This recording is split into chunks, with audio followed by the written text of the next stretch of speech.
the troops. Dr. Muhammad Ali, a secular Shia, has tried to stay above the fray, doing his best to cope with the casualties of war. But now, he and his fellow doctors are themselves becoming the casualties. Sunni insurgents and Al-Qaeda, hoping to destabilize Baghdad even more, have targeted medical personnel for selective assassination. They've been killed in every possible way, in every possible means. They've been taken from their clinics, from the hospitals, from their homes, on the street, on their way home, everywhere. The killings have brought the health system to the verge of collapse. 400 doctors have fled Dr. Ali's hospital. He himself knows of at least 100 who have been killed. Overall in Iraq, it is estimated hundreds more doctors and nurses have been murdered. Dr. Ali now hides in a small house, in fear for his life, a prisoner of the war whose victims he can no longer help. I always hope that it's a big nightmare, that I will open my eyes in the morning and see that all this blood that has been shed, all the victims, everything has never happened. To escape that nightmare, tens of thousands flee the city every month. 2 million Iraqis have left their country so far. Those trapped behind see their cities splitting apart at the seams. The Tigris River has become a kind of ethnic demarcation line, Sunnis on the western bank, Shias on the east. Driven from their neighborhoods by the warring militias, Shias and Sunnis alike are forced into refugee camps on the outskirts of the city. But the Sunnis allege they bear the brunt of ethnic cleansing orchestrated by the government. We more or less came across a strategic plan to change the identity of Iraq, in fact, and starting might be from the capital, Baghdad. Suddenly, our interview is interrupted by yelling in the next room. The vice president explains.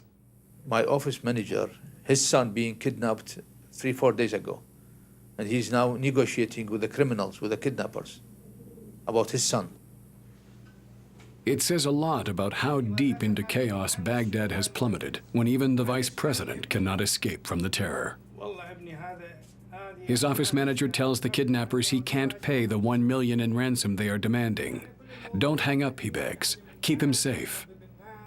Hashemi himself has seen his 2 brothers and a sister killed by Shia militias in the past year.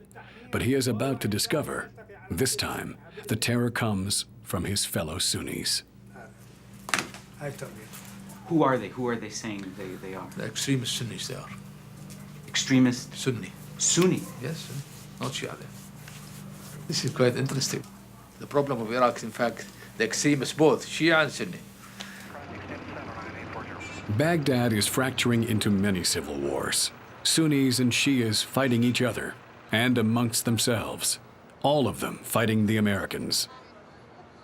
That's the American dilemma in Iraq now. They can't stay forever because they're an occupier. They can't leave because that will unleash a full-scale civil war. We can't stay, we can't go.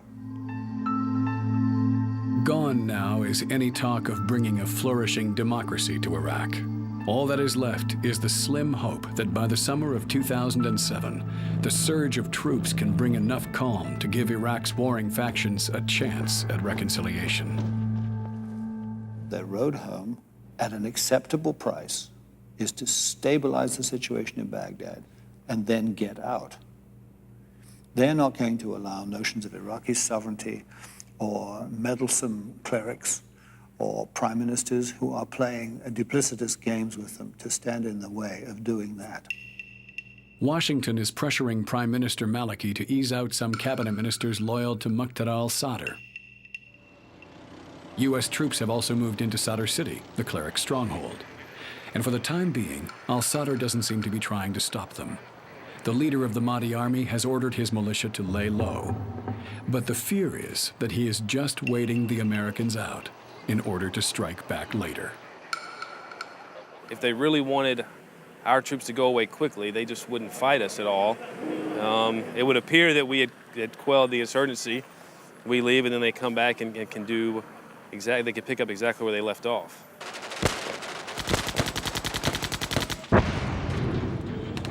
If that happens, Iraq could then easily slip into a black hole of sectarian violence that could suck in the entire region.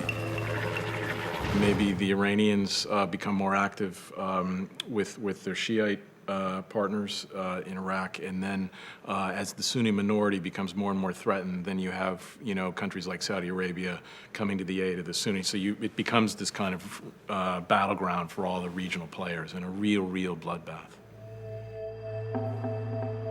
The time to avoid that bloodbath is fast running out, and the clock that is ticking is not in Baghdad, but back in Washington. Is it likely that an American surge could be sustained through the 2008 election? If the American military commanders know that, Muqtada al-Sadr knows it, the Sunni insurgents know it, al-Qaeda know it.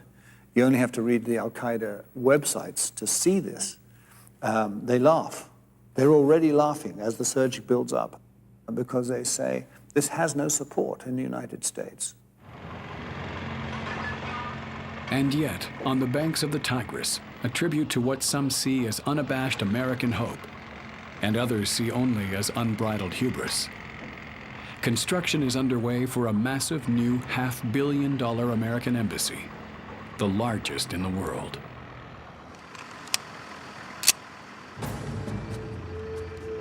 Just a few miles away, Major Goodrow and his men set off into the long night. American troops have fought longer in Iraq than they did in World War II. And there is little sign of light or victory at the end of the road.